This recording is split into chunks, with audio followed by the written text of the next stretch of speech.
po sa mga kapatid nating senior citizens. Alam nyo ba na may isang lungsod dito sa Metro Manila na nagbibigay ng libre at komprehensibong serbisyo para sa mga lolo at lola? Kung saan ito? May public service po.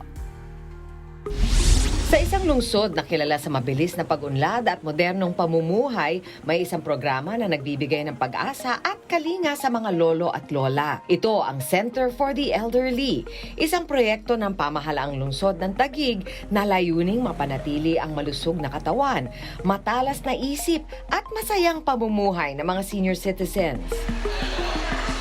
Nakilala ko sina Lola Didi at Lola Corazon. Mahigit 5 taon na sila ang benepisyaryo ng programa.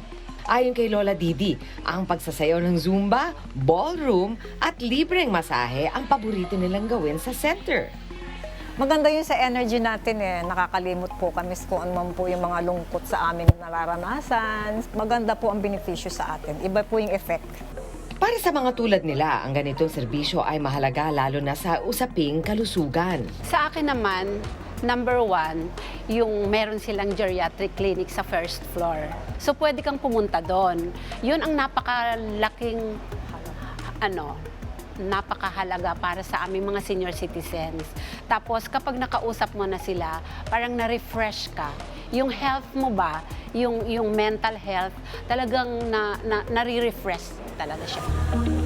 Nandito na tayo ngayon sa Center for the Elderly, isang espesyal na pasilidad na nagbibigay ng pahinga, pag-asa at panibagong sigla sa mga senior citizen ng lungsod. Pasok tayo. Good morning po! Hello, Ma'am. Wow, ako yung mga senior pakabongga. Hello po. Hi, Ma'am Nis. Ako'y natutuwa dito sa inyong Center for the Elderly. Ano-ano yung mga iba-ibang mga activities na pwede nila ma-enjoy dito? Sahan natin dito sa... Oo nga, marami na. Ako, Nanay Didi. Meron pong ballroom. Wow! Meron Zumba. Ando. Meron pong sinihan. Ilan sa mga pangunahing pasilidad na libre at maaring gamitin ng mga nakatatanda ay ang therapy pool, gym at yoga area para sa kanilang pisikal na kalusugan. Mayroon din silang clinic at geriatric program na regular na tumututok sa kanilang kalusugan sa tulong ng mga professional healthcare providers. At para naman sa kanilang relaxation, may nakalaang massage room at sauna. At syempre, ang pinakapaboritong puntahan ng mga lolo't lola, ang sinehan para sa libreng panunood ng mga pelikula at paglilibang kasama ang kanilang kaibigan. Enjoy tayo. Makikisayaw tayo.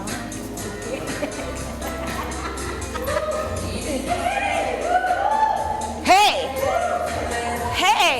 Simple lang ang paraan upang maging bahagi sa mga serbisyo ng Center for the Elderly. Para sa mga 60 years old pataas, bukas ang programang eksklusibo para sa mga taga-Taguig. Pangalawa, magtungo lamang sa inyong barangay o dumirekta sa Center for the Elderly upang mag-apply at magparehistro.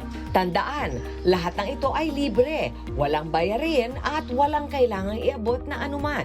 Hindi rin kailangang ikaw ay botante sa Taguig upang maging benepisyaryo ng serbisyo. Meron po ba kayong mensahe para sa mga elderly natin, mga kababayan o kahit sa mga ibang mga government offices na nakikinig sa atin? Sana makita ito ng marami, maramdaman nila sana ito at maipatayo rin sa sarili nilang LGU ang mga ganitong centers para sa elderly. Yan naman po, ang deserve Yes. ng ating mga elderly. Dahil kahit sino ka, taga saan ka man, deserve mo to?